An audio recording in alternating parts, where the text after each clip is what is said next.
സ്തുതിയായിരിക്കട്ടെ. കത്തോലിക്ക സഭയുടെ മതബോധന ഗ്രന്ഥത്തെ കുറിച്ചുള്ള പഠനത്തിന്റെ 3-ാം എപ്പിസോഡിലേക്ക് എല്ലാ പ്രിയപ്പെട്ടവരെയും വളരെ സ്നേഹപൂർവ്വം ക്ഷണിക്കുന്നു. നമുക്ക് പ്രാർത്ഥിച്ചുകൊണ്ട് ആരംഭിക്കാം. പ്രിയമുള്ളവരെ, നമ്മുടെ ഹൃദയങ്ങളെ നമുക്ക് ദൈവസന്നിധിയിലേക്ക് ഉയർത്താം. നമ്മളായിരിക്കുന്ന ഇടങ്ങളിൽ തന്നെ കരങ്ങൾ കൂപ്പിയോ കരങ്ങൾ ഹൃദയത്തോട് ചേർത്ത് വെച്ചോ മാനസികമായ ശാരീരികമായി നമുക്ക് നമ്മെ തന്നെ പ്രാർത്ഥിക്കാനായിട്ട് ഒരുക്കാം. നമ്മെയും ഈ ശുശ്രൂഷയിൽ പങ്കെടുക്കുന്ന ലോകത്തിൻ്റെ നാനാഭാഗങ്ങളുള്ളവരെയും നമുക്ക് സമർപ്പിക്കാം. അതോടൊപ്പം തന്നെ ലോകം മുഴുവനെയും, പ്രത്യേകിച്ച് കൊറോണ വൈറസുമായി ബന്ധപ്പെട്ട് ഏറെ സംഘർഷപ്പെട്ടിരിക്കുന്ന ലോകം മുഴുവനെയും നമുക്ക് ഈ സമയം സമർപ്പിക്കാം. തിരുസഭയെ സമർപ്പിച്ച് പ്രാർത്ഥിക്കാം. പരിശുദ്ധ കുർബാന പോലെയുള്ള ദിവ്യരഹസ്യങ്ങൾ പരസ്യമായിട്ട് അർപ്പിക്കാൻ സാധിക്കാത്ത ഒരവസ്ഥയിൽ സഭാമക്കൾ ഒത്തിരിയേറെ അസ്വസ്ഥപ്പെടുന്നുണ്ട്. ഒരു സകല വിശ്വാസികളെയും പ്രത്യേകമായിട്ട് നമുക്ക് ഈ സമയത്ത് സമർപ്പിക്കാം. ചൊല്ലിത്തരുന്ന പ്രാർത്ഥന എല്ലാവർക്കും ഒരുമിച്ച് ചേർന്ന് വിശ്വാസത്തോടെ, സ്നേഹത്തോടെ, വളരെ ബോധ്യപൂർവ്വം ഏറ്റുപറഞ്ഞ് പ്രാർത്ഥിക്കാം. സ്നേഹപിതാവേ, അങ്ങ് എനിക്ക് വേണ്ടി നൽകിയ ഈശോ മിശിഹായെ, എന്റെ ഏക കർത്താവും ഏക ഗുരുവും ഏക രക്ഷകനും സർവസ്വവുമായി എന്റെ ഹൃദയത്തിലേക്ക്, എന്റെ ജീവിതത്തിലേക്ക്, എന്റെ കുടുംബത്തിലേക്ക് ഞാൻ സ്വീകരിക്കുന്നു. സാത്താനെയും എല്ലാവിധ ആഡംബരങ്ങളെയും തെറ്റായ പ്രബോധനങ്ങളെയും ഞാൻ വെറുത്തുപേക്ഷിക്കുന്നു. പിതാവേ, അങ്ങയുടെ പരിശുദ്ധാത്മാവിനാൽ എന്നെ നിറയ്ക്കണമേ. പരിശുദ്ധാത്മാവേ വരണമേ. അവിടുത്തെ ഇഷ്ടമണവാട്ടിയായ പരിശുദ്ധ മറിയത്തിന്റെ വിമല ഹൃദയത്തിന്റെ ശക്തമായ മധ്യസ്ഥതയാൽ എന്നിലേക്ക് എഴുന്നള്ളി വരണമേ. ഈ ശുശ്രൂഷയിലേക്ക് എഴുന്നള്ളി വരണമേ. അങ്ങ് തന്നെ ശുശ്രൂഷയെ നയിക്കണമേ. ആമേൻ. പരിശുദ്ധ പരമ ദിവ്യകാരുണ്യത്തിന് എന്നേരവും ആരാധനയും സ്തുതിയും പുകഴ്ചയും ഉണ്ടായിരിക്കട്ടെ. നന്മ നിറഞ്ഞ മറിയമേ, സ്വസ്തി. കർത്താവ് അങ്ങയോടുകൂടെ സ്ത്രീകൾ അനുഗ്രഹിക്കപ്പെട്ടവളാകുന്നു. അങ്ങയുടെ ഉദരത്തിൻ ഫലമായി ഈശോ അനുഗ്രഹിക്കപ്പെട്ടവനാകുന്നു. പരിശുദ്ധ മറിയമേ, തമ്പുരാന്റെ അമ്മേ, പാപികളായ ഞങ്ങൾക്ക് വേണ്ടി എപ്പോഴും ഞങ്ങളുടെ മരണസമയത്തും തമ്പുരാനോട് അപേക്ഷിക്കണമേ. ആമേൻ. പ്രിയപ്പെട്ടവരെ, നമ്മൾ ഈ പ്രബോധന പരമ്പരയുടെ 3-ാം എപ്പിസോഡിലേക്ക് പ്രവേശിച്ചിരിക്കുകയാണ്. നിങ്ങൾ വളരെ സന്തോഷപൂർവ്വം പല ഭാഗങ്ങളായിരുന്നുകൊണ്ട് ഇതിൽ പങ്കുചേരുന്നതായിട്ട് ഞങ്ങൾ അറിയുന്നുണ്ട്. കമൻറ്റുകൾ ലഭിക്കുന്നുണ്ട്, അല്ലാതെ തന്നെ ഇതേക്കുറിച്ചുള്ള അറിവുകൾ ലഭിക്കുന്നുണ്ട്. വളരെയേറെ പ്രോത്സാഹനം തരുന്നതിനോട് ഒത്തിരിയേറെ നന്ദി പറയുന്നു. നമ്മൾ കഴിഞ്ഞ എപ്പിസോഡ് സൂചിപ്പിച്ചതുപോലെ നമ്മളിപ്പോൾ ആയിരിക്കുന്ന ആ പ്രത്യേകമായ സാഹചര്യങ്ങൾ, പ്രതികൂലം തോന്നുന്ന സാഹചര്യങ്ങൾ, അതിന് മുകളിൽ ഉയർന്നു നിൽക്കാനായിട്ട് നമുക്ക് സാധിക്കുന്നത് നമ്മുടെ വിശ്വാസത്തിൻ്റെ ആ കരുത്തുകൊണ്ടാണ്. അത് നമ്മൾ പറഞ്ഞു കഴിഞ്ഞു. നമ്മളിങ്ങനെയുള്ള പഠനങ്ങൾ നടത്തുന്നതിൻ്റെ പ്രധാനപ്പെട്ട ഉദ്ദേശം പ്രത്യേകിച്ച് വിശ്വാസത്തെ ഉജ്ജ്വലിപ്പിക്കാൻ വേണ്ടിയാണെന്ന് പറഞ്ഞിരുന്നു. ഞാൻ ഓർമ്മിക്കുന്നു, കഴിഞ്ഞ ഏതാനും നാൾക്ക് മുമ്പ് ഭാരതത്തിൽ ഇലക്ഷൻ കഴിഞ്ഞ് പുതിയ ഗവൺമെൻറ് സ്ഥാനമേറ്റ് കഴിഞ്ഞപ്പോൾ ചിലർക്ക് ഇനി മതപീഡനം ഉണ്ടാകുമെന്നൊക്കെ പറഞ്ഞ് ഒരു പ്രത്യേക രീതിയിൽ അസ്വസ്ഥപ്പെട്ട് എന്നോട് സംസാരിക്കുകയുണ്ടായി. അപ്പോൾ പരിശുദ്ധാത്മാവ് ഉള്ളിൽ പ്രചോദിപ്പിച്ചൊരു കാര്യം ഞാനോട് പങ്കുവച്ചു. നമ്മുടെ ലോകത്തിലാണ് ജീവിക്കുന്നത് വിചാരിക്കുന്നത് കൊണ്ടാണ് ഈ ലോകത്തിൻ്റെതായ കാര്യങ്ങൾ, ഇങ്ങനെയുള്ള കാര്യങ്ങൾ നമ്മളെ അസ്വസ്ഥപ്പെടുത്തുന്നത്. നമുക്ക് പീഡനമുണ്ടാകും, അങ്ങനെ പല പല കാര്യങ്ങൾ, അല്ല അവർ നമ്മളെ ആക്രമിക്കും, അവർ നമ്മുടെ വിശ്വാസപരമായ കാര്യങ്ങൾ പിന്മാറ്റം നമ്മൾ വിചാരിക്കുന്നത് നമ്മൾ ലോകത്തിൽ ജീവിച്ചിരിക്കുന്നത് കൊണ്ടാണ്. എന്നാൽ മാമോദീസ എന്ന കൂദാശ വഴി നമ്മൾ ലോകത്തിൽ നിന്ന് സഭയിലേക്ക് പ്രവേശിച്ചവരാണ്, ദൈവരാജ്യത്തിലേക്ക് പ്രവേശിച്ചവരാണ്. സഭയെന്ന് പറഞ്ഞു കഴിഞ്ഞാൽ ദൈവരാജ്യത്തിൻ്റെ ആമുഖവും വിത്തുമാണെന്ന് നമുക്കറിയാം. ദൈവരാജ്യത്തിൻ്റെ വിത്താണ് തിരുസഭ. അപ്പോൾ നമ്മൾ ലോകത്തിൽ എന്നതിനേക്കാൾ നമ്മൾ തിരുസഭയിൽ ജീവിക്കുകയാണെങ്കിൽ, തിരുസഭയിൽ ജീവിക്കുക എന്ന് പറഞ്ഞു കഴിഞ്ഞാൽ തിരുസഭയിലുള്ള രഹസ്യങ്ങളെക്കുറിച്ചുള്ള നമ്മുടെ ധ്യാനവും ചിന്തകളും പഠനങ്ങളും അതിൻ്റെ പരിശീലനങ്ങളൊക്കെയാണ് നമ്മൾ മനസ്സ് ഉൾപ്പെട്ടിരിക്കുന്നതെങ്കിൽ ഈ ലോകത്തിൻ്റെ കാര്യങ്ങൾ നമ്മളെ കാര്യമായിട്ട് ബാധിക്കുകയില്ല. ഇപ്പോൾ ഈ കൊറോണ വൈറസ് ഉയർത്തുന്ന ഒത്തിരിയേറെ പ്രതികൂലങ്ങളുടെ ഈ സമയത്തും നമ്മൾ ലോകത്തിൽ എന്നതിനേക്കാൾ തിരുസഭയിൽ ഈ ദൈവരാജ്യത്തിൽ ജീവിക്കുകയാണെങ്കിൽ നമുക്ക് ഒത്തിരിയേറെ അസ്വസ്ഥതകളിൽ നിന്ന് ഉയർന്നു നിൽക്കാൻ വേണ്ടി സാധിക്കും. അപ്പോൾ ഇതുപോലൊരു പഠനം കൊണ്ട് ഉദ്ദേശിക്കുന്ന പ്രധാനപ്പെട്ട കാര്യം അതുതന്നെയാണ്. ഒന്ന്, ഇത് നമ്മുടെ ആത്മരക്ഷയ്ക്ക് ആവശ്യമാണ്, നിത്യരക്ഷയ്ക്ക് ആവശ്യമാണ്. അതോടൊപ്പം തന്നെ ഇത് നമുക്കൊരു സംരക്ഷണ കവചം കൂടിയാണ്. സാത്താൻ്റെ ആക്രമണത്തിൽ അതിന് കീഴ്പ്പെട്ടു പോവുകയില്ല എന്ന് ഈശോ ഉറപ്പ് നൽകിയ തിരുസഭ. ഈശോ പറഞ്ഞ് നമുക്ക് ഓർമ്മിക്കുന്നു, മത്തായി 16:18 ഈശോ പറഞ്ഞ് ഓർമ്മിക്കുന്നുണ്ട്, നരക കവാടങ്ങൾ അവൾക്കെതിരെ പ്രബലപ്പെടുകയില്ല.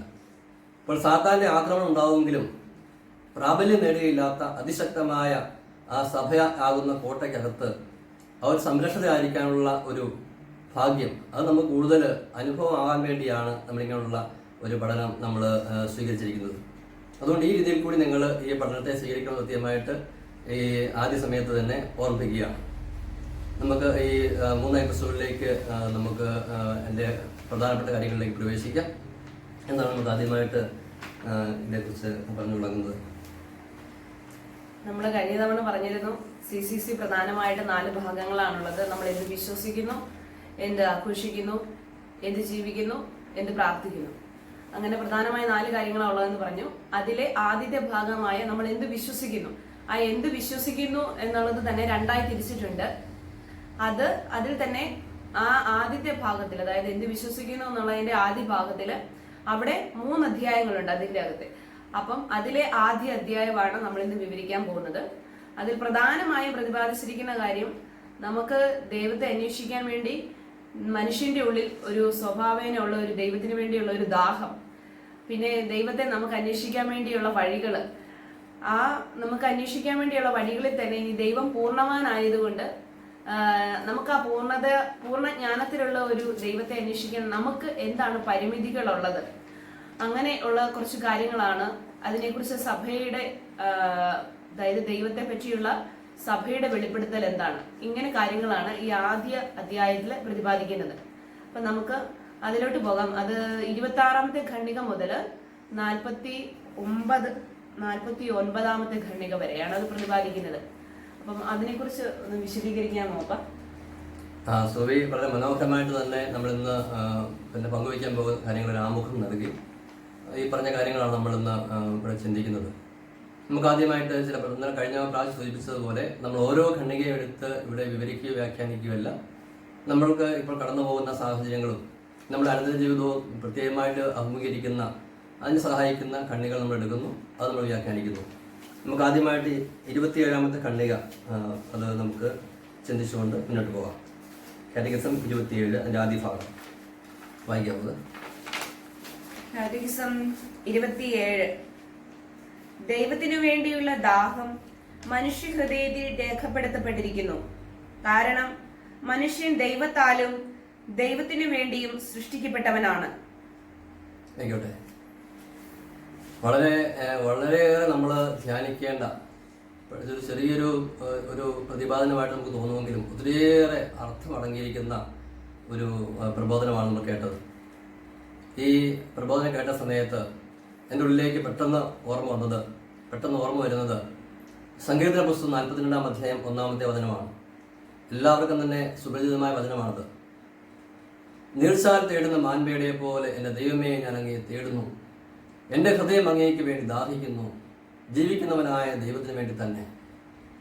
ഇവിടെ പറഞ്ഞു വെച്ചതുപോലെ നമ്മുടെ മനുഷ്യാത്മാവിൻ്റെ ഉള്ളിൽ ദൈവത്തിന് വേണ്ടിയുള്ള ഒരു വലിയ ദാഹം ദൈവം നിക്ഷേപിച്ചിട്ടുണ്ട്.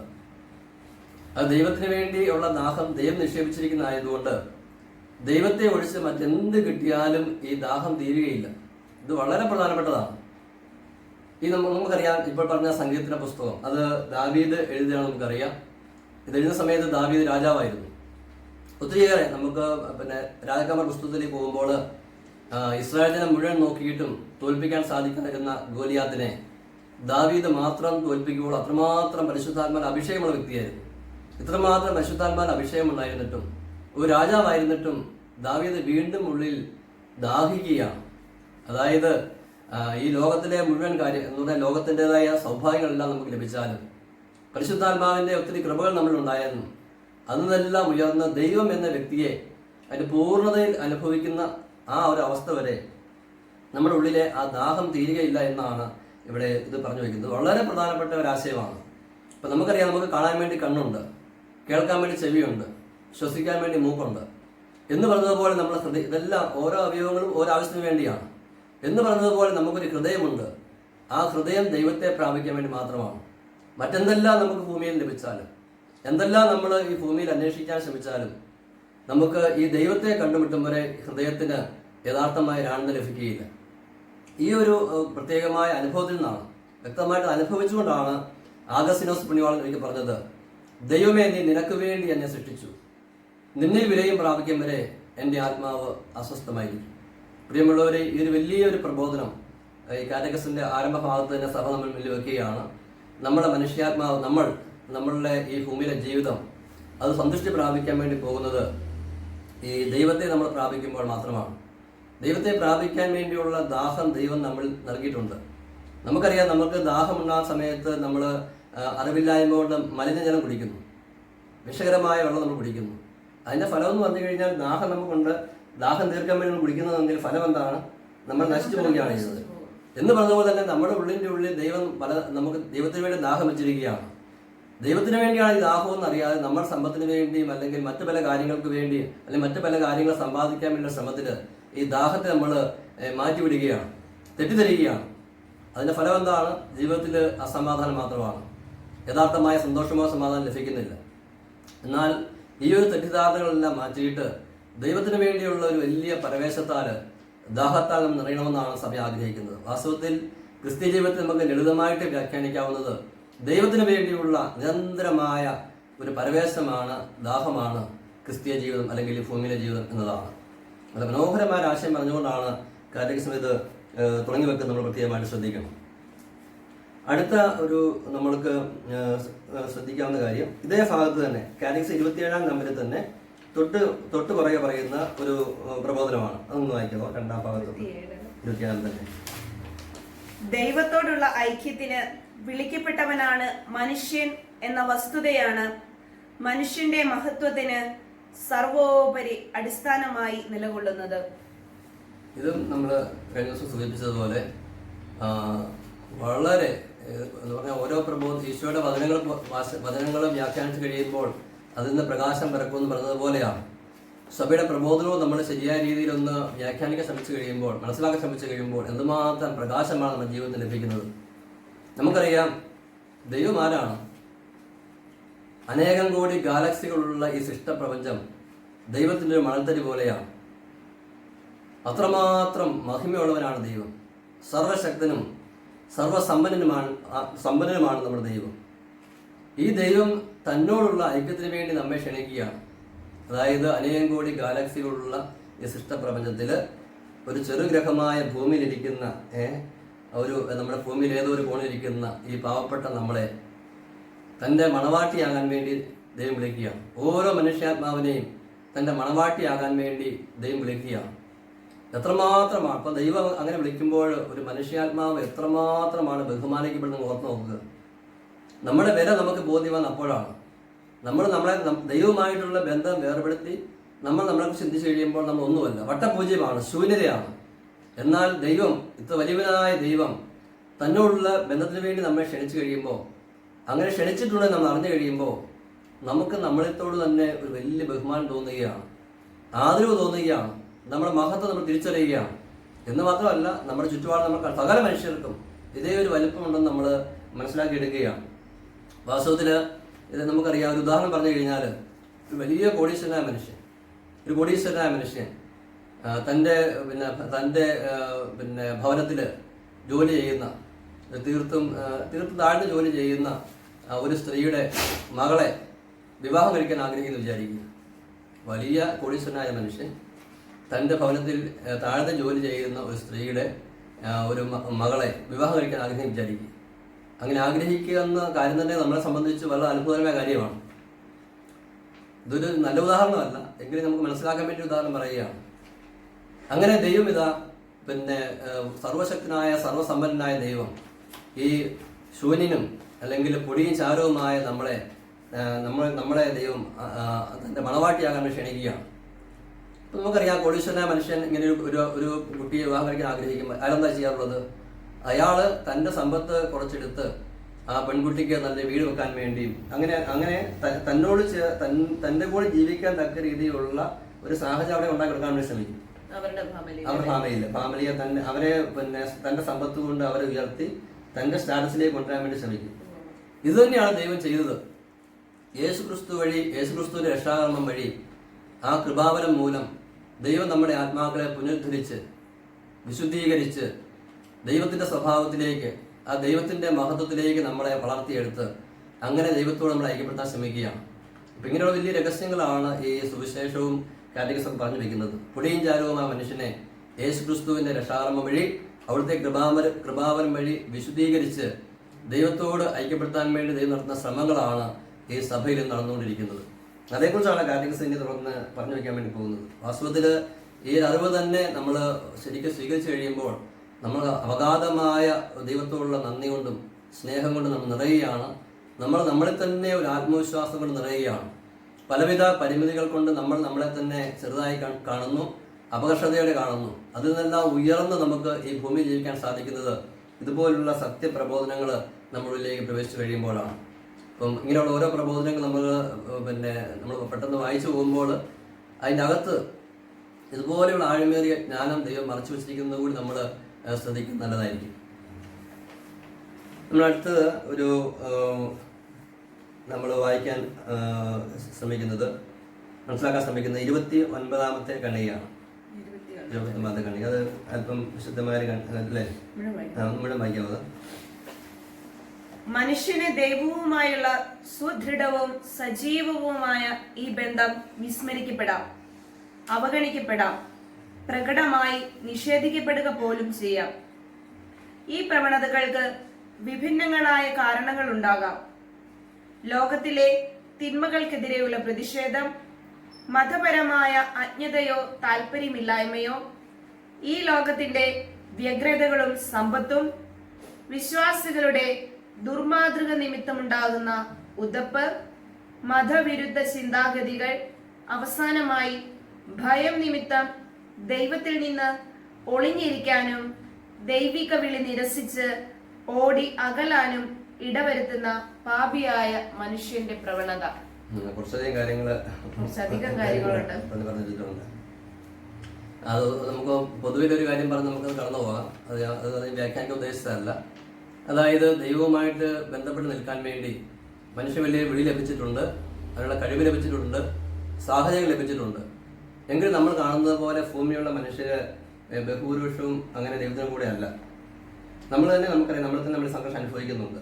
നമ്മൾക്ക് തന്നെ ദൈവത്തോട് ബന്ധപ്പെട്ട് നിൽക്കാൻ വേണ്ടി നമ്മൾ പറഞ്ഞു കഴിഞ്ഞത് ദൈവത്തെ അന്വേഷിക്കാനുള്ള കഴിവ് നമുക്കുണ്ട്, ദാഹം നമുക്കുണ്ട്, സാഹചര്യങ്ങൾ നമുക്കുണ്ട്, ദൈവം എല്ലാം ഒരുക്കി വെച്ചിട്ടുണ്ട്. എന്നിരുന്നാൽ തന്നെയും നമ്മൾ പലപ്പോഴും നോക്കുമ്പോൾ നമ്മളും ചുറ്റുപാടുള്ള അനേകരും, ഒരുപക്ഷെ ചിലർക്ക് അനേകരും ദൈവത്തോട് ഒട്ടും തന്നെ ബന്ധത്തിലല്ല.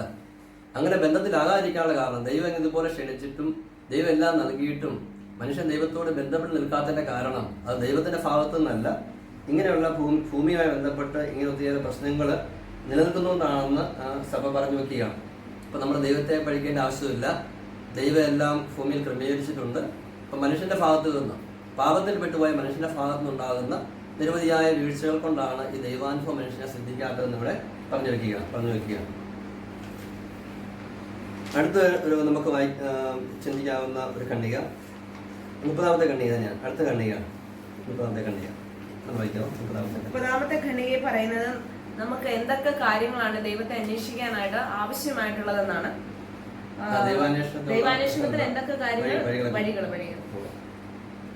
ഈ ദൈവാന്വേഷണത്തിന് ബുദ്ധിശക്തിയുടെ സർവയത്നവും ഇച്ഛാശക്തിയുടെ ആർജവവും സത്യസന്ധമായ ഹൃദയവും ദൈവാന്വേഷണത്തിന് തന്നെ പരിശീലിപ്പിക്കുന്ന മറ്റുള്ളവരുടെ സാക്ഷ്യവും മനുഷ്യന് ആവശ്യമാണ്.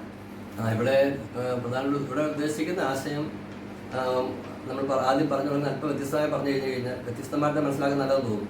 അതായത് ദൈവം ഇങ്ങനെ ദൈവത്തിൻ്റെ ഭാഗത്ത് നിന്ന് ചെയ്യാനുള്ള കാര്യങ്ങളാണ് ചെയ്തു വെച്ചിട്ടുണ്ട്. ഇങ്ങനെയെല്ലാം പ്രശ്നങ്ങൾ നമ്മുടെ ചുറ്റും തൊട്ടുമുമ്പ് പറഞ്ഞതുപോലെ തന്നെ ദൈവത്തെ കണ്ടുപിട്ടാൻ വേണ്ടി പല പ്രശ്നങ്ങൾ നമ്മുടെ ചുറ്റുമുണ്ട്. അതുകൊണ്ട് നമ്മുടെ ഭാഗത്തു നിന്ന് നമ്മൾ ഗൗരവമേറിയ ശ്രദ്ധാപൂർവമായ ഒരു ശ്രമം നടത്തിയാൽ മാത്രമേ നമുക്ക് ദൈവത്തെ കണ്ടുപിട്ടാൻ സാധിക്കുകയുള്ളൂ. അതാണ് ഇവിടെ സൂചിപ്പിക്കുന്നത്. അതായത് നമ്മൾ അലസമായ ഒരു ശ്രമം കൊണ്ട്, അത് ജെറമിയാ പ്രവാചകൻ പുസ്തകത്തിൽ പറയുന്നുണ്ട്, 29-ാം അധ്യായത്തിൽ പറയുന്നുണ്ട്. പിന്നെ ദൈവം നമ്മളെക്കുറിച്ചൊരു പദ്ധതിയുണ്ട്, അത് നാശത്തിനുള്ള പദ്ധതിയല്ല, ക്ഷേമത്തിനുള്ള പദ്ധതിയാണ് എന്നൊക്കെ പറഞ്ഞിട്ടുണ്ട്. അത് നമുക്ക് ആ ഭാഗം നമുക്കറിയാവുന്നതാണ്. തന്നെ പൂർണ്ണ ഹൃദയത്തോടെ അന്വേഷിക്കുമ്പോൾ ദൈവത്തെ കണ്ടുപിട്ടാൻ സാധിക്കുന്ന ദൈവം പറഞ്ഞു വെച്ചിരിക്കുന്നു. പൂർണ്ണ ഹൃദയത്തോടെ അന്വേഷിക്കുമ്പോൾ എന്ന് പറഞ്ഞതുപോലെ തന്നെ ഇവിടെ ദൈവം നമുക്ക് വേണ്ടി എല്ലാം ചെയ്തു വെച്ചിരിക്കുന്നു. ചുറ്റുപാട് നമുക്ക് സങ്കീർണതയും പിന്നെ സംഘർഷങ്ങളുണ്ട്. അങ്ങനെ പശ്ചാത്തലത്തിൽ നമ്മുടെ ഭാഗത്ത് നിന്ന് നമ്മൾ പൂർണ്ണമായ ശ്രദ്ധ, വലിയ ഏകാഗ്രത, വലിയ വിലകൊടുക്കൽ ഉണ്ടായാൽ മാത്രമേ ഈ ദൈവത്തെ അനുഭവിക്കാൻ സാധിക്കുകയുള്ളൂ എന്നാണ് പറഞ്ഞു വരുന്നത്. പലപ്പോഴും നമുക്ക് എന്തുകൊണ്ട് നമ്മൾ ദൈവത്തെ അനുഭവിക്കുന്നില്ല എന്ന് ചോദിച്ചു കഴിഞ്ഞാൽ എന്താണ് പറയാവുന്നത്? ദൈവത്തെ വേണ്ട രീതിയിൽ അന്വേഷിച്ചില്ല. അതെ, രണ്ട് കാര്യം പറയാം. ഒന്ന്, നമ്മൾ ദൈവത്തെ അന്വേഷിച്ചില്ല. രണ്ട്, നമ്മൾ വേണ്ട രീതി അന്വേഷിച്ചില്ല. അപ്പൊ നമുക്കറിയാം, ഒരു ഡോക്ടറാകാൻ വേണ്ടി ഒരു എഞ്ചിനീയറിംഗ് പഠിക്കാൻ പോയിട്ട് കാര്യമില്ല. ഡോക്ടറാകാൻ വേണ്ടി മെഡിസിൻ പഠിക്കാൻ വേണ്ടി പോകണം. അപ്പൊ നമുക്ക് ദൈവത്തെ പല വ്യക്തികളും പല നിരീശ്വരവാദ അങ്ങനെയുള്ള കാര്യങ്ങളിൽ നിരീശ്വരത്തിലൊക്കെ അങ്ങനെയുള്ള പഠിക്കുന്ന വ്യക്തികൾ വാസ്തവത്തിൽ നിരീശ്വരത്തിൽ എന്ന് പറഞ്ഞാൽ തന്നെ യുക്തിവിരുദ്ധമാണ്. അല്പം ചിന്തിച്ച് കഴിഞ്ഞാൽ മനസ്സിലാക്കാൻ സാധിക്കും. നിരീശ്വര ചിന്ത തന്നെ ദൈവം നൽകിയിരിക്കുന്ന യുക്തിക്ക് വിരുദ്ധമാണ്. അതായത് പിന്നെ താൻ്റെ സൃഷ്ടിയാണെന്ന് അവന് ബോധമുള്ള സമയത്ത് ഒരു സൃഷ്ടാവിൻ്റെ അഭാവത്തിൽ തന്നെക്കുറിച്ചുള്ള കാഴ്ചപ്പാട് ഒരിക്കലും അവന് രൂപീകരിക്കാൻ സാധിക്കുകയില്ല എന്ന് അവൻ യുക്തി തന്നെ പറഞ്ഞു കൊടുക്കുന്നതാണ്. സംഭവിച്ചതാണ് നിരീശ്വരവാദികളായിട്ടുള്ള സഹോദരന്മാർക്ക് സംഭവിക്കുന്ന കാര്യം. അവർ ദൈവത്തെ അന്വേഷിക്കാൻ ശ്രമിക്കുന്നുണ്ട്, പക്ഷേ ദൈവം പറഞ്ഞിരിക്കുന്ന വഴിയിൽ കൂടിയല്ല അവർ ദൈവത്തെ അന്വേഷിക്കാൻ ശ്രമിക്കുന്നത്. നമുക്കറിയാം, ഏത് മേഖലയിലും ആയിക്കൊള്ളട്ടെ, ആ മേഖലയിൽ നിന്നുള്ള അറിവ് നമുക്ക് ലഭിക്കണമെങ്കിൽ ആ മേഖല പറഞ്ഞു വെക്കുന്ന വഴികൾ തന്നെ നമ്മൾ അവലംബിക്കണം. ഇവിടെ ദൈവത്തെ നമുക്ക് അനുഭവിക്കാൻ നമ്മൾ ആഗ്രഹിക്കുന്നുണ്ട്, ദൈവത്തെ അറിയാൻ നമ്മൾ ആഗ്രഹിക്കുന്നുണ്ട്. പക്ഷേ അത് ദൈവം അല്ലെങ്കിൽ സഭ പറഞ്ഞു വയ്ക്കുന്ന ആ കൃത്യമായ വഴികളല്ല നമ്മൾ അവലംബിക്കുന്നതെങ്കിൽ ഒരിക്കലും നമുക്ക് ദൈവാനുഭവം ഉണ്ടാകുകയില്ല എന്ന് പറഞ്ഞിരിക്കുന്നത്. നമുക്കറിയാം, നമ്മൾ തന്നെ ഒരുപക്ഷെ അനേകം നാളുകളായ ആത്മീയ ജീവിതത്തിലാണ്. അനേകം ആത്മീയ കാര്യങ്ങൾ നമ്മൾ ചെയ്യുന്നുണ്ട്, ഉദാശയിൽ പങ്കെടുക്കുന്നുണ്ട്, ധ്യാനങ്ങൾ കൂടുന്നുണ്ട്, അങ്ങനെ പല പല കാര്യങ്ങൾ നമ്മൾ ചെയ്യുന്നുണ്ട്. എങ്കിൽ നമ്മൾ വ്യക്തിപരമായിട്ട് നമ്മളിലേക്ക് നോക്കണം, നമുക്ക് ദൈവത്തെ അനുഭവിക്കാൻ സാധിച്ചിട്ടുണ്ടോ? അനുഭവിക്കാൻ സാധിച്ചിട്ടില്ല എങ്കിൽ നമ്മൾ ദൈവവും സഭയും പറയുന്ന കൃത്യമായ ട്രാക്കിൽ ഇപ്പോഴും വന്നിട്ടില്ല. ദൈവത്തിൻ്റെ ഭാഗത്തുനിന്ന് കുഴപ്പമല്ല, ദൈവം തന്നിൽ തന്നെ പൂർണ്ണമാണ്, നന്മയാണ്, സ്നേഹമാണ്, നമുക്ക് തിന്മയ്ക്കായിട്ട് ഒന്നും ചെയ്യുകയില്ല. അതുകൊണ്ട് നമുക്ക് എന്തെങ്കിലും തിന്മ വന്ന് ഭവിച്ചിട്ടുണ്ടെങ്കിൽ, നമുക്കിപ്പോൾ ദൈവാനുഭവം സിദ്ധിച്ചിട്ടില്ല എന്നുണ്ടെങ്കിൽ നമ്മുടെ ഭാഗത്തു നിന്നുള്ള ആത്മാർത്ഥതയുടെ ഒരു കുറവാണ് നമ്മൾ തിരിച്ചറിയണമെന്നാണ് ഇവിടെ സഭ പറഞ്ഞു വയ്ക്കുന്നത്.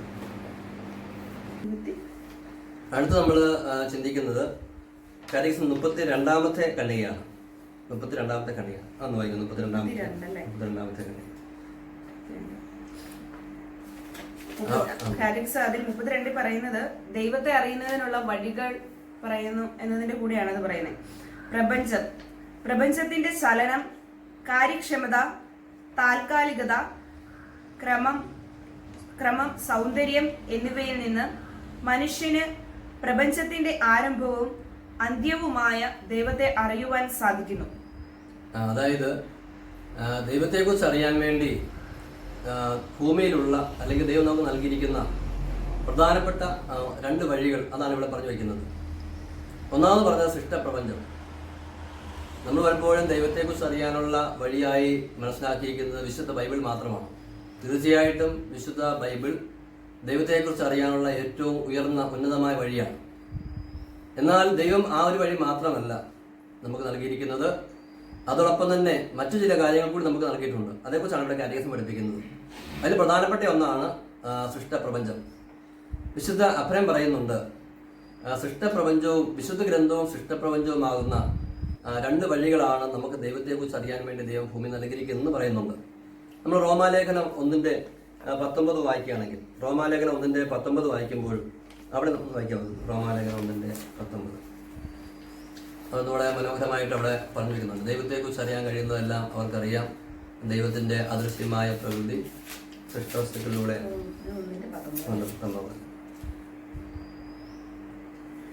ദൈവത്തെക്കുറിച്ച് അറിയാൻ കഴിയുന്നതൊക്കെ അവർക്ക് വ്യക്തമായി അറിയാം. ദൈവം അവയെല്ലാം അവർക്ക് വെളിപ്പെടുത്തിയിട്ടുണ്ട്. ലോക സൃഷ്ടി മുതൽ ദൈവത്തിന്റെ അദൃശ്യ പ്രകൃതിയും, അതായത് അവിടുത്തെ അനന്തശക്തിയും ദൈവത്വവും സൃഷ്ടവസ്തുക്കളിലൂടെ സ്പഷ്ടമായി അറിഞ്ഞിട്ടുണ്ട്. അതുകൊണ്ട് അതായത് നമുക്ക് ദൈവത്തിന്റെ കരവേലയായ, ദൈവത്തിന്റെ സൃഷ്ടിയായ ഈ സൃഷ്ടപ്രപഞ്ചത്തെ നമ്മൾ നോക്കി ധ്യാനിക്കുകയാണെങ്കിൽ നമുക്ക് ദൈവത്തെക്കുറിച്ചുള്ള ഒരു നല്ല ശരിയായ അറിവിലേക്ക് നമ്മളെ അത് നയിക്കുമെന്നാണ് ഇവിടെ പറഞ്ഞു വെക്കുന്നത്. ഇത് വളരെ മനോഹരമായ ചിന്തയാണ്. നമ്മൾ ശ്രദ്ധിച്ചാൽ മനസ്സിലാകും, ഈശോ തന്റെ സുവിശേഷങ്ങളിലൊക്കെ തന്റെ സനാതന സത്യങ്ങൾ പഠിപ്പിക്കാൻ പലപ്പോഴും ഈ പ്രകൃതിയിലെ പല കാര്യങ്ങളാണ് ഈശോ ആശ്രയിച്ചത്. വിശുദ്ധാത്മാക്കളെ നോക്കിയാണെങ്കിൽ അവരിങ്ങനെ പ്രകൃതിയിലെ പല കാര്യങ്ങൾ എടുത്തുകൊണ്ടാണ് പല ദൈവിക സത്യങ്ങളും വ്യാഖ്യാനിച്ചത്. ഫ്രാൻസിസ് പാപ്പ അങ്ങേക്ക് സ്തുതി എന്നുള്ള ഒരു ശാഖലേഖനത്തിൽ ഈ പ്രപഞ്ചത്തിന്റെ ആ ശ്രേഷ്ഠതയെക്കുറിച്ചും ദൈവത്തെ അറിയാൻ വേണ്ടി സഹായിക്കുന്നതിനെ കുറിച്ചൊക്കെ എടുത്തു പറയുന്നുണ്ട്. അപ്പൊ നമ്മൾക്കറിയാം, നമ്മളിപ്പോ ഒരു പേര് കേട്ട ഒരു ഗായകൻ, അദ്ദേഹത്തിന്റെ നമ്മളൊരു ഗാനം കേൾക്കുകയാണ്. ഇപ്പം അത് പേര് പറയാൻ നമ്മൾ പേര് അവിടെ അറിയുന്നില്ല, അത് ഗാനം മാത്രം കേൾക്കുകയാണ്. ഇപ്പൊ ഇദ്ദേഹത്തിന്റെ ഗാനം നമ്മൾ നേരത്തെ കേട്ട് പരിചയിച്ചിട്ടുണ്ടെങ്കിൽ കേൾക്കുമ്പോൾ തന്നെ നമുക്ക് മനസ്സിലാകും ഇന്ന ഗായകനാണല്ലോ ഇത് പറഞ്ഞിരിക്കുന്നത് മനസ്സിലാകും എന്ന് പറഞ്ഞിരിക്കുന്നത് തന്നെ. ഇപ്പൊ ദൈവത്തിന്റെ, അതായത് സൃഷ്ടാവിന്റെ കരവിരുത് സൃഷ്ടികളിൽ പ്രകടമാകും. അതാണ് അതിൻ്റെ ലോജിക്. അതാണ് സൃഷ്ടാവിന്റെ കലവിരുത് സൃഷ്ടികളിൽ പ്രകടമാകും എന്ന് പറഞ്ഞാൽ തന്നെ ഇപ്പം ദൈവം ആരാണെന്നുള്ളത്, ദൈവത്തിന്റെ ആ സൗന്ദര്യവും ദൈവത്തിന്റെ ആ ശക്തിയും ദൈവത്തിന്റെ നന്മകളുമെല്ലാം ഈ സൃഷ്ടപ്രപഞ്ചത്തിൽ ദൈവം കുറച്ചൊക്കെ ദൈവം ചാലിച്ചു വെച്ചിട്ടുണ്ട്. അപ്പൊ നമ്മൾ ഈ പ്രപഞ്ചത്തെ നമ്മൾ ശരിയായിട്ട് ശ്രദ്ധിക്കുകയാണെങ്കിൽ, ധ്യാനിക്കുകയാണെങ്കിൽ നമുക്ക് ദൈവത്തെക്കുറിച്ചുള്ള ആ അറിവിലേക്ക് നമുക്ക് വളർന്നു വരാൻ വേണ്ടി സാധിക്കും.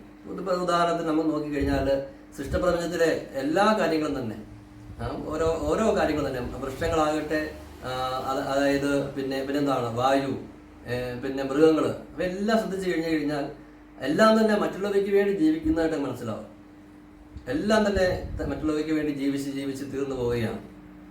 ഇത് മനസ്സിലാവുന്നൊരു കാര്യം, ദൈവത്തിന്റെ സ്വഭാവം നമുക്കറിയാം, ഇങ്ങനെ കൊടുക്കുന്ന സ്വഭാവമാണ്, അത് സ്നേഹത്തിന്റെ സ്വഭാവമാണ്.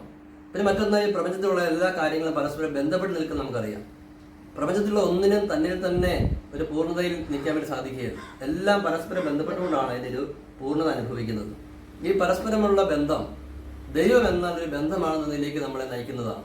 പ്രകൃതിയിൽ കാണുന്ന ഈ ബന്ധങ്ങൾ, പ്രകൃതിയിലെ ഈ നന്മകൾ, ഇതെല്ലാം ദൈവത്തിന്റെ സ്വഭാവത്തിലേക്കും, ആ സ്വഭാവം ദൈവം എന്നൊരു ബന്ധമാണ്. പിതാവും പുത്രനും പരിശുദ്ധാത്മാവും എന്ന ആ ത്രിയേക ദൈവത്തിന്റെ ആ ബന്ധത്തെയാണ് ഈ പ്രകൃതിയിലെ ഈ പരസ്പരമുള്ള ബന്ധം സൂചിപ്പിക്കുന്നതൊക്കെ പറയാൻ വേണ്ടി സാധിക്കും. ഇപ്പൊ സെയിന്റ് അഗസ്റ്റിനൊക്കെ മനോഹരമായിട്ട് വ്യാഖ്യാനിക്കുന്നുണ്ട്. ഞങ്ങൾ പ്രകൃതിയിലേക്ക് നോക്കുമ്പോൾ നമുക്ക് പ്രകൃതിയിൽ നിന്ന് ഈ ത്രിത്വ ദൈവത്തെ നമുക്ക് വ്യാഖ്യാനിക്കാൻ സാധിക്കുന്നതൊക്കെ വിശുദ്ധ അഗസ്റ്റിനസ് പറയുന്നുണ്ട്. അപ്പോൾ പറഞ്ഞു വയ്ക്കുന്നത്, നമ്മൾ സാധാരണ വിചാരിക്കുന്നത് ദൈവത്തെക്കുറിച്ച് അറിയാനുള്ള വഴി ബൈബിൾ മാത്രമാണ് എന്നാണ്. എന്നാൽ ബൈബിൾ വായിക്കാൻ കിട്ടാത്ത മനുഷ്യന് പോലും, അത് പറയാൻ പറഞ്ഞു വയ്ക്കുന്നത്.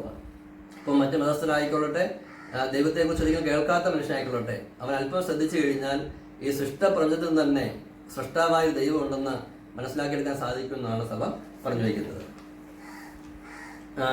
അതിന് തുടർച്ചയായിട്ട് തന്നെ ആ ആശയം തന്നെ തുടർന്ന് വരുന്നതാണ് കാറ്റഗിസം 33, 34, 35 ആ ഖണ്ഡികൾ. അതിന്റെ ആ പ്രധാനപ്പെട്ട കാര്യങ്ങളൊന്ന് വായിച്ചു പോകാം. കാറ്റഗിസം 33, 34, 35 ഖണ്ഡികൾ. കാറ്റഗിസം 33. മനുഷ്യൻ തന്നിൽ സംവഹിക്കുന്ന നിത്യതയുടെ ബീജവും ഭൗതിക പദാർത്ഥമായി തരം താഴ്ത്താനാവാത്തതുമായ ആത്മാവിന്റെ ഉൽപ്പത്തി ദൈവത്തിൽ നിന്ന് മാത്രമാണ്. അതായത് അവൾ സൂചിപ്പിക്കുന്നതല്ലേ, ദൈവത്തെ കുറിച്ച് അറിയാനുള്ള മറ്റു വഴി മനുഷ്യൻ തന്നെയാണ് സൂചിപ്പിക്കല്ലേ. അത് സൂചിപ്പിക്കാൻ കേട്ടോ. അതായത് ദൈവത്തെ കുറിച്ച് അറിയാനുള്ള ഒരു വഴി സൃഷ്ടപ്രപഞ്ചം എന്ന് പറഞ്ഞു, മറ്റൊന്ന് പറയുക, സഭ പഠിപ്പിക്കുകയാണ് മറ്റൊരു വഴി മനുഷ്യൻ തന്നെയാണ്. അതിന്റെ തുടർച്ചയാണ് 34 ഖണ്ഡിക.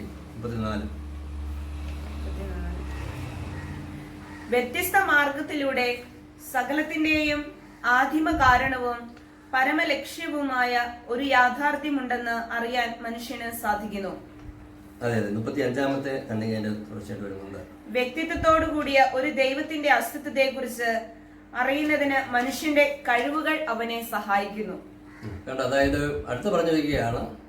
ആദ്യം പറഞ്ഞ സൃഷ്ടപ്രപഞ്ചത്തെ ശ്രദ്ധിച്ചു കഴിഞ്ഞാൽ അവിടെ ദൈവത്തെ കുറിച്ച് അറിവിലേക്ക് വളരാൻ പറ്റുമെന്ന് പറഞ്ഞു. ഇപ്പോൾ പറഞ്ഞു വയ്ക്കുകയാണ് മനുഷ്യൻ എന്ന വ്യക്തിയിലേക്ക് തന്നെ ശ്രദ്ധിച്ചു കഴിഞ്ഞാൽ, അവനിലെ കഴിവുകളെ ശ്രദ്ധിച്ചു കഴിഞ്ഞാൽ അതുകൊണ്ട് അവന് ദൈവത്തെ അറിയാൻ സാധിക്കും എന്ന് പറഞ്ഞു വയ്ക്കുകയാണ്. അതിന്റെ കാരണം വളരെ വ്യക്തമാണ്. ഇപ്പൊ നമുക്കറിയാം, ഉൽപ്പത്തി പുസ്തകം പിന്നെ നമ്മളെ പഠിപ്പിച്ചു തുടങ്ങുന്നത് തന്നെ ദൈവം തന്റെ ഛായയിലും സാദൃശ്യത്തിലും മനുഷ്യനെ സൃഷ്ടിച്ചു എന്നാണ്. സ്വാഭാവികമായും അതുകൊണ്ട് തന്നെ ദൈവത്തിന്റെ ഛായയിലും സാദൃശ്യത്തിലും സൃഷ്ടിക്കപ്പെട്ട മനുഷ്യനെ ശ്രദ്ധിച്ചു കഴിഞ്ഞാൽ അവൻ തന്നെ വെറുതെയല്ല, അവൻ തന്നെ ശുദ്ധീകരിച്ച്, ഒരുപക്ഷെ ശുദ്ധീകരിക്കപ്പെടാത്ത മനുഷ്യൻ നമ്മളെ നോക്കി കഴിഞ്ഞു കഴിഞ്ഞാൽ ചിലപ്പോൾ ദൈവത്തെ ആയിരിക്കുക, ചിലപ്പോൾ സാത്താനൊക്കെ ആയിരിക്കും ചിലപ്പോൾ തന്നെ കാണാൻ സാധിക്കുന്നത്. അത് വെറുതെ പറഞ്ഞതല്ല. അങ്ങനെ നമ്മൾ ചുറ്റുപാട് ചില മനുഷ്യരെ കണ്ടു കഴിയുമ്പോൾ അവരുടെ സ്വഭാവമായിട്ട് ബന്ധപ്പെട്ട് നമ്മൾ തന്നെ അങ്ങനെയുള്ള ചില കമന്റ്സ് ഒക്കെ പറയാറുണ്ട്. അതായത് തന്നെ വിശുദ്ധീകരിച്ച് തന്റെ സ്വഭാവത്തെ ദൈവത്തിന്റെ സ്വഭാവത്തോട് താതാൽപ്പെടുത്തി കഴിയുമ്പോൾ, ചുരുക്കി പറഞ്ഞു കഴിഞ്ഞാൽ വിശുദ്ധനെ നോക്കി കഴിയുമ്പോൾ പെട്ടെന്ന് നമുക്ക് ദൈവത്തെ കാണാൻ വേണ്ടി സാധിക്കും, ദൈവത്തെ ദർശിക്കാൻ വേണ്ടി സാധിക്കും. ഒരു കണ്ണാടി എന്നതുപോലെ ദൈവം പ്രത്യക്ഷപ്പെടുന്നതായിട്ട് പലപ്പോഴും നമുക്ക് തോന്നും വിശുദ്ധരെ കണ്ടു കഴിയുമ്പോൾ, പ്രത്യേകിച്ച് പരിശുദ്ധമേ കണ്ടു കഴിയുമ്പോൾ അല്ലെ ദൈവത്തിന്റെ ആ നന്മകളും ഗുണവിശേഷങ്ങളും എല്ലാം നമ്മൾ അവിടെ കണ്ടെത്തുകയാണ്. അപ്പൊ ദൈവത്തെ അറിയാനുള്ള രണ്ടാമത്തെ വഴിയായിട്ട് മനുഷ്യനെയും മനുഷ്യനുള്ള കഴിവുകളെയും സഭ പറഞ്ഞു വെക്കുകയാണ്. ഇനി ഇത് പറയുമ്പോൾ അടുത്തിലേക്ക് നമ്മൾ പോകുന്നത് അതായത് ദൈവത്തിനെ അറിയാനുള്ള കഴിവുകള് നമ്മുടെ ഉള്ളിൽ ദൈവം നിക്ഷേപിച്ചിട്ടുണ്ടെങ്കിൽ തന്നെ നമുക്ക് ദൈവത്തെക്കുറിച്ച് അറിയാനുള്ള ചെറിയൊരു പരിമിതിയുണ്ട്. ആ പരിമിതി എന്താന്നുള്ളതാണ് അടുത്തത് സൂചിപ്പിക്കുന്നത്. അതായത് നമ്മൾ അടുത്തത് പോകുന്ന 37-38 കണ്ണികളിലേക്കാണ് വരുന്നത്. അതായത് ദൈവത്തെക്കുറിച്ചുള്ള ഒരു പൂർണ്ണ ജ്ഞാനത്തിലേക്ക് എത്താൻ മനുഷ്യന് പറ്റുമോ എന്നുള്ളതാണ്. അതായത് ഇപ്പം പറഞ്ഞു, നമ്മൾ സൃഷ്ടപ്രപഞ്ചത്തിൽ ദൈവത്തെ അറിയാമെന്ന് പറഞ്ഞു, മനുഷ്യനിൽ നിന്നും ദൈവത്തെ അറിയാമെന്ന് പറഞ്ഞു. എങ്കിൽ ഈ അറിവുകൾ കൊണ്ട് ഇത്ര വലിയവനായ ദൈവത്തെ പൂർണ്ണതയിൽ നമുക്ക് മനസ്സിലാക്കാൻ വേണ്ടി സാധിക്കുമോ? അതാണ് അടുത്ത ചിന്ത. അനന്ത നന്മസ്വരൂപനായ അനേകം കോടി ഗാലക്സികൾ സൃഷ്ടിച്ച അത്രമാത്രം ഉന്നതനായ ഒരു ദൈവത്തെ ഈ പരിമിതിയുള്ള മനസ്സുകൊണ്ട് സൃഷ്ടപ്രപഞ്ചത്തെ നോക്കിക്കൊണ്ട് മനുഷ്യനെ പൂർണ്ണം അറിയാൻ സാധിക്കുമോ? അതേപോലെ ഞാൻ സഭ അടുത്ത് പറയുന്നത് അത് നമുക്ക് കേൾക്കാം. 37-38 കണ്ണികൾ. എങ്കിലും മനുഷ്യൻ അവന്റെ ചരിത്രപരമായ സാഹചര്യങ്ങളിൽ സ്വന്തം ബുദ്ധിപ്രകാശം കൊണ്ട് മാത്രം ദൈവത്തെ അറിയുന്നതിൽ നിരവധി വൈഷമ്യങ്ങൾ അനുഭവിക്കുന്നു. ഇത് നിമിത്തമാണ് ദൈവാവിഷ്കരണത്താൽ പ്രകാശിതമാകുക എന്നത് മനുഷ്യനെ സംബന്ധിച്ചിടത്തോളം ആവശ്യകമായിരിക്കുന്നത്. അതായത് നമ്മൾ പറഞ്ഞതിന് ഇപ്പോഴുള്ള നമ്മളുടെ ഈ സന്ദേഹത്തിന് സഭ തന്നെ ഉത്തരം നൽകുകയാണ്. സൃഷ്ടപ്രപഞ്ചത്തെ നോക്കിയാലും മനുഷ്യനുള്ള കഴിവുകളെ നമ്മളെല്ലാം പരിശോധിച്ച് ഉപയോഗിച്ചാലും ദൈവത്തെക്കുറിച്ചുള്ള പൂർണ്ണമായ അറിവിലേക്ക് നമ്മൾ എത്തുകയില്ല. കാരണം ദൈവം ആരാണെന്ന് പൂർണ്ണമായിട്ട് അറിയാവുന്നത് ദൈവത്തിന് മാത്രമാണ്. ദൈവം ആരാണെന്ന് പൂർണ്ണമായി അറിയാവുന്നത് ദൈവത്തിന് മാത്രമാണ്. ദൈവമാകട്ടെ അരൂപിയാണ് താൻ. അതുകൊണ്ട് ഈ പരിപൂർണനായ ദൈവത്തെ, ഇത്രമാത്രം വലിയവനായ ദൈവത്തെ നമുക്ക് അറിയണമെന്നുണ്ടെങ്കിൽ ആ ദൈവം തന്നെ വന്ന് ദൈവത്തെ നമുക്ക് വെളിപ്പെടുത്തണം. അതായത് നമ്മൾ മനുഷ്യൻ പഞ്ചേന്ദ്രിയങ്ങളുള്ളവനാണ്, ദൈവം അരൂപിയാണ്, മനുഷ്യന്റെ ബുദ്ധി പരിമിതമാണ്, ദൈവം സർവജ്ഞനാണ്. ഇത്രമാത്രം വലിയവനായ ദൈവത്തെ നമുക്ക് മനസ്സിലാകണമെന്നുണ്ടെങ്കിൽ ആ ദൈവം തന്നെ വന്ന് മനുഷ്യനായിട്ട് ഇറങ്ങി വന്ന് നമുക്ക് ദൈവത്തെ വെളിപ്പെടുത്തി തരണം. ഇപ്പം ഇത് സൂചന, ഈശ്വര മനുഷ്യാധാരത്തിലുള്ള സൂചനയിലേക്കാണ് ഈ കാര്യങ്ങൾ പോകുന്നത്. ഇപ്പം കൃത്യമായിട്ട് പറഞ്ഞു കഴിഞ്ഞാൽ മനുഷ്യന്റെ ഭാഗത്ത് നിന്ന് മനുഷ്യന് ദൈവം നേരത്തെ നൽകിയിരിക്കുന്ന ചില കഴിവുകൾ ഉപയോഗിച്ചും അതിനേക്കാൾ ഉപരി ദൈവത്തിന്റെ വെളിപാട് ഉപയോഗിച്ചുമാണ് നമ്മൾ ദൈവത്തെ കുറിച്ചുള്ള ഒരു സമഗ്രമായ അറിവിലേക്ക് വളർന്നുവരേണ്ടത്. അതാണ് പറഞ്ഞു വയ്ക്കുന്നത്. ഇനി 42 കണ്ണിയോ കൂടി ഒന്ന് നോക്കാം. 42 കണ്ണിയോ 42 അവിടെ എന്താണ്? ദൈവം സർവ്വ സൃഷ്ടികൾക്കും അധീതനാണ്. അതിനാൽ ദൈവത്തെക്കുറിച്ചുള്ള നമ്മുടെ ഭാഷയിൽ പരിമിതവും ഭാവനാബന്ധവും അപൂർണവുമായ എല്ലാറ്റിനെയും നാം നിരന്തരം ശുദ്ധീകരിക്കേണ്ടതുണ്ട്. അല്ലാത്ത പക്ഷം നമ്മുടെ മാനുഷിക അവതരണങ്ങളെ അവർണ്ണനീയനും അഗ്രാഹ്യനും അദൃശ്യനും ബുദ്ധിക്കതീതനുമായ ദൈവവുമായി കൂട്ടിക്കുഴയ്ക്കാൻ ഇടയുണ്ട്. അതാണോ അപ്പൊ ഈ സ്വകാര്യ വെളിപാടുകളെ സഭ പെട്ടെന്ന് അംഗീകരിക്കാത്തതിന്റെ കാര്യം അതാണോ? അത് തീർച്ചയായിട്ടും അത് നല്ലൊരു ചോദ്യമാണ്. ഇപ്പൊ ഈ പറഞ്ഞ ആശയമായിട്ട് ബന്ധപ്പെട്ട് പോകുന്നതാണ്. അത് മാത്രമല്ല എങ്കിലും ഇത് പ്രധാനപ്പെട്ട ഒന്നാണ്. അതായത് നേരത്തെ പറഞ്ഞു കഴിഞ്ഞു, ദൈവമാകുന്ന ആ വലിയ യാഥാർത്ഥ്യത്തെ മനുഷ്യന്റെ മീഡിയം വഴി നമ്മൾ കടന്നു പോകുന്നതാണ് ദൈവത്തെ പ്രഘോഷിക്കുക എന്ന് പറയുന്നത്. ദൈവമാകുന്ന ആ വലിയ യാഥാർത്ഥ്യം മനുഷ്യമാകുന്ന ഒരു മീഡിയത്തിൽ കൂടി മറ്റുള്ളവരിലേക്ക് കടന്നു പോകുന്നതാണ് ഈ സുവിശേഷ പ്രഘോഷണം എന്ന് പറയുന്നത്. അപ്പൊ ഈ മീഡിയം, അതായത് ദൈവത്തെ മറ്റുള്ളവരിലേക്ക് പകർന്നു നൽകാനുള്ള മനുഷ്യനാകുന്ന മാധ്യമത്തിൽ എന്തെങ്കിലും കുറവുകൾ ഉണ്ടെങ്കിൽ ദൈവത്തെക്കുറിച്ച് പങ്കുവെക്കുമ്പോൾ അവിടെ കുറവുകൾ സംഭവിക്കും. അതായത് നമ്മളെ തന്നെ എത്രമാത്രം വിശുദ്ധീകരിക്കുന്നു അത്രമാത്രമാണ് നമ്മളിൽ കൂടി ആ ദൈവികത എന്ന് പറഞ്ഞാൽ സ്വഭാവപരമായിട്ടും നമ്മുടെ പ്രബോധനത്തിനുമൊക്കെ ആ പൂർണ്ണത കൈവരുന്നത് നമ്മളുടെ ഈ വിശുദ്ധീകരണം ബന്ധപ്പെട്ടാണ്. അതുകൊണ്ട് എന്താണ് സൂചിപ്പിക്കുന്നത്?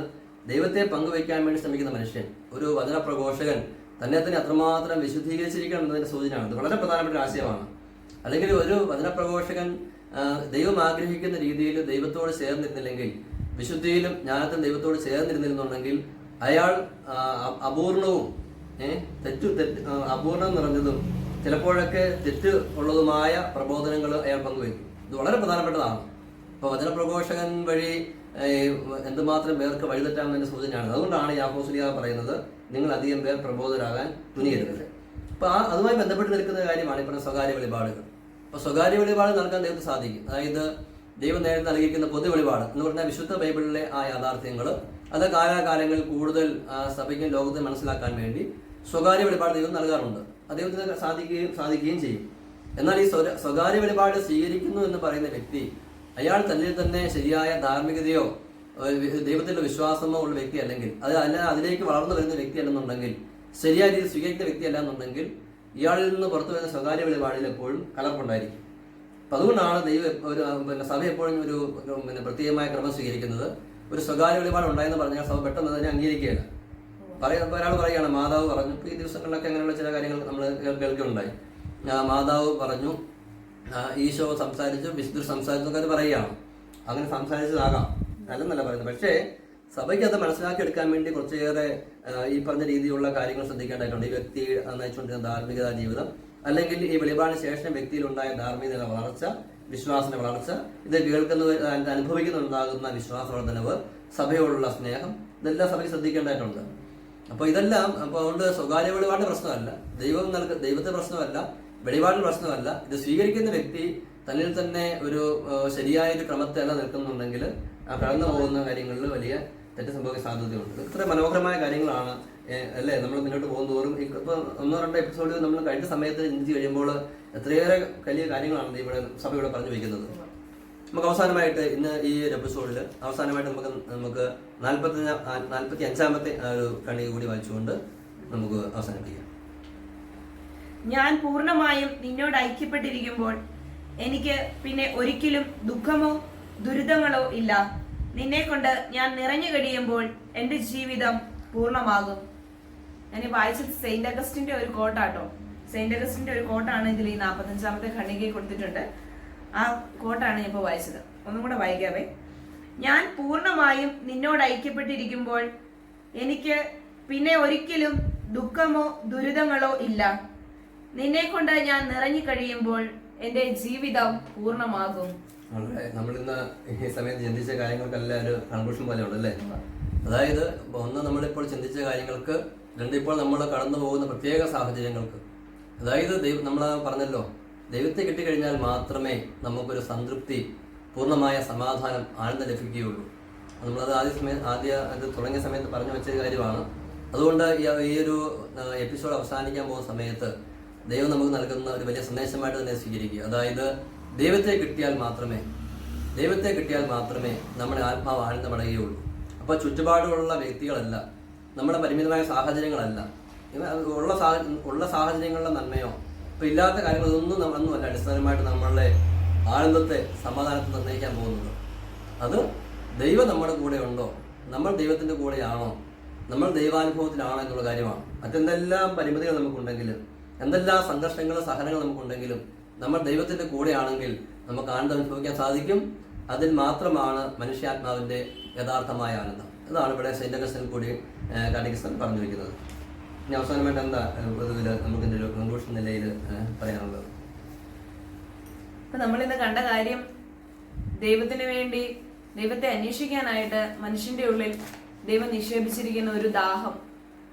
നമ്മൾ ആ ദാഹം മനസ്സിലാക്കിക്കൊണ്ട് നമ്മൾ ദൈവത്തെ അന്വേഷിക്കുമ്പോൾ നമുക്ക് എന്തൊക്കെ വഴികളാണ് ദൈവം മുൻപിൽ നമുക്ക് തുറന്നിട്ട് തന്നിരിക്കുന്നത്, ഇനി എന്തൊക്കെ രീതിയിൽ അല്ലെങ്കിൽ എന്തൊക്കെ മേഖലയിൽ കൂടി കടന്നാണ് നമ്മൾ ദൈവത്തെ അന്വേഷിക്കേണ്ടത്, ഇങ്ങനെ പല കാര്യങ്ങളും നമ്മൾ ഇന്നത്തെ ചർച്ചയിൽ കണ്ടു.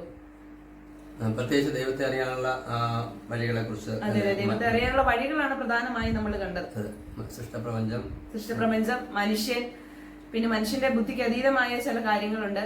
അതെങ്ങനെയാണ്, അതായത് ദൈവത്തിന്റെ പൂർണ്ണ ജ്ഞാനത്തിലോട്ട്, അല്ല ദൈവത്തെ മനസ്സിലാക്കാനുള്ള ഒരു പൂർണ്ണമായ ഒരു കഴിവ് മനുഷ്യന് പരിമിതമായതുകൊണ്ട് ദൈവം അതെങ്ങനെയാണ് ക്രമീകരിച്ചിരിക്കുന്നത്, ഇങ്ങനെ പല മേഖലകളിൽ കൂടെ നമ്മൾ സംസാരിച്ചു.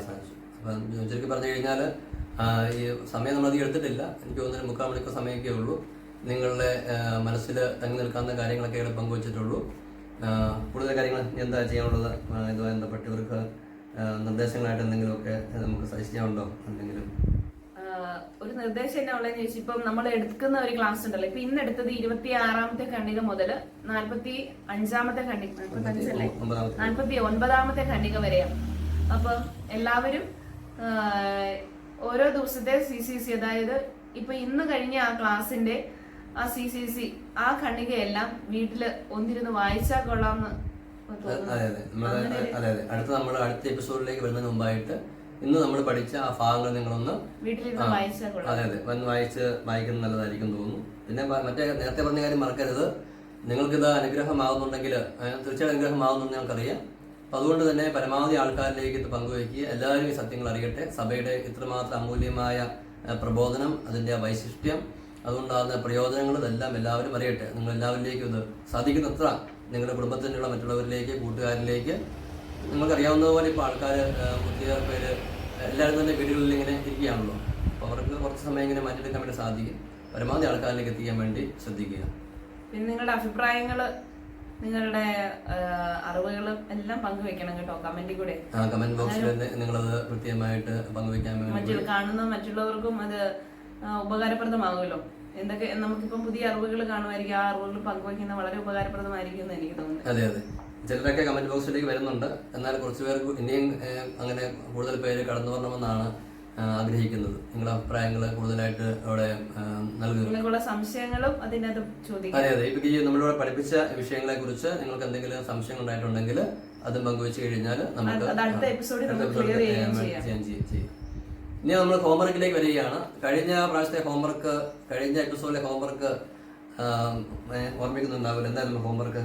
കഴിഞ്ഞ നമ്മുടെ ഹോംവർക്ക് CCC 25 വിശ്വാസ സത്യത്തിന്റെയും പ്രബോധനത്തിന്റെയും ഏക ലക്ഷ്യം അനന്തമായ സ്നേഹമായിരിക്കണം. ഓക്കെ, ഞങ്ങൾ പഠിച്ചിട്ടുണ്ട്, നിങ്ങളത് പഠിച്ചിട്ടുണ്ടെന്ന് വിചാരിക്കുന്നു. നമുക്ക് ഈ എപ്പിസോഡിലും ഒരു ഹോംവർക്ക് ഉണ്ട്.